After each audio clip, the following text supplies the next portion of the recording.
to get to a daily amount, then moving to the oblique comparison, comparing that daily amount to something they could do or give up doing to make the investment. Let's say you're in a rather small business, and here you are demonstrating and presenting, and you happen to notice that right over here is a rather large machine filled with sodas. You might, at that point, when you say, so what we're really looking at is about $1.50 a day to enhance the number of clients that can do business with your company, which goes right to the bottom line as far as profits to the company. And you know, if you look at that $1.50, oftentimes businesses, I don't think, have the proper priority as to how they invest their money. For example, look here. Each soda is 75 cents. What we're really talking about today is 2 sodas are $1.50. Which do you think is more important? 2 sodas that, well, you have a very short-term enjoyment with, or investing in something that's going to increase profits to the company? That's really what we're talking about, John. You see how that works? Now you want to practice that strategy, okay? Now I want to share with you a closing strategy that I believe probably helped me close more sales than any one major closing technique. And it has come down through the years. It's called the Ben Franklin balance sheet close. And I don't care how old it is fundamentally sound. And if you master it, it will work beautifully. For example, I've made numerous closing attempts, and they're still kind of stalling and putting me off. And all of a sudden he says, Tom, I'm just not sure. Well, now I'm going to use this wonderful, wonderful technique. I will then remove my paperwork from my blank pad. So now I have sitting a blank piece of paper. And I will simply, when he says he's not sure, I will just begin the presentation. You know, John, history has proven that most great decision makers believe that a good decision was only as good as the facts. Now, what did I just compare him to? A good decision maker. Here he's procrastinating, but I compare him to a great decision maker. Wonderful first paragraph. Then you would say, and I like this next sentence to relieve any pressure, warmly say, John, the last thing that I would want to do is to influence you to make an unwise decision. However, if it proves to be a good decision, you would want to make it, wouldn't you? Now, if you'll learn it just like that, he will agree. In fact, some of them will jump right in with you. Oh, yes, Tom, I'm sure after we analyze all this, we'll probably call you the next 2 or 3 days. Well, then warmly say, John, do you mind if I help you? Let's draw a line down the middle of this legal pad.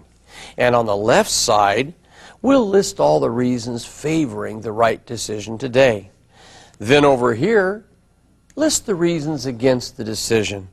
When we're through, we'll count up the columns, and at that point, make the right decision. Let's see. Now you begin listing the reasons they should go ahead. Now, how many of you can give me a reason they should go ahead? Let me hear some. Come on. Increased profits. What else?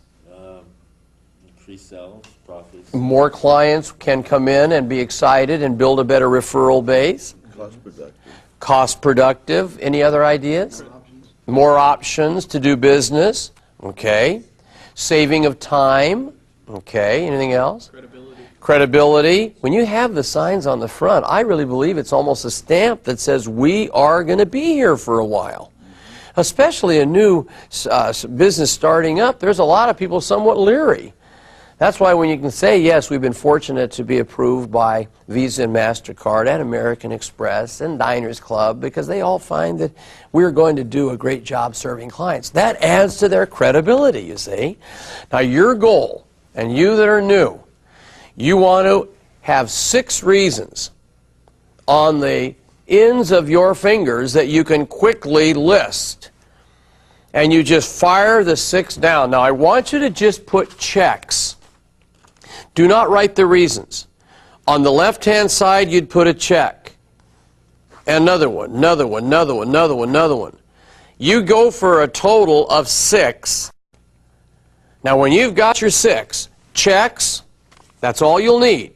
That is the best number. If you only get 4, fine, you'll still win, but go for 6. Now, when you've got your 6, then you're going to smile and say, now, John, let's see the facts you feel are against the decision. Now, don't help on this side. You're the left side. Don't let him do the right side. He might give you 2. Put them down. Then when you're through, you simply say, well, let's see what we've got. And you count them. On the left side, the reasons we should go ahead, we have 1, 2, 3, 4, 5, 6. On the right-hand side, gosh, we only have 2 against. So the answer is rather obvious, isn't it, John? And then you would say, and you know, by the way, this decision-making device was created by the great Ben Franklin. And we've all considered him one of our wisest men, haven't we? Now, you may notice, you that are veterans and been around for years, it was originally taught that we began telling about Ben Franklin. I have put his endorsement at the end so that anyone who's heard the basic Ben Franklin term won't put up defenses. Practice it and learn it the way I just shared it with you. It's there in your book. Make this a tool that you make yours, all right? Now, the next technique we title the two-party indecision close. What is that? Well, it's when 2 partners, husband, wife, or 2 partners in the business, they disagree on going ahead with the service. It's almost as if they're at an impasse. And here are the words I really want you to learn and say. You smile across the counter.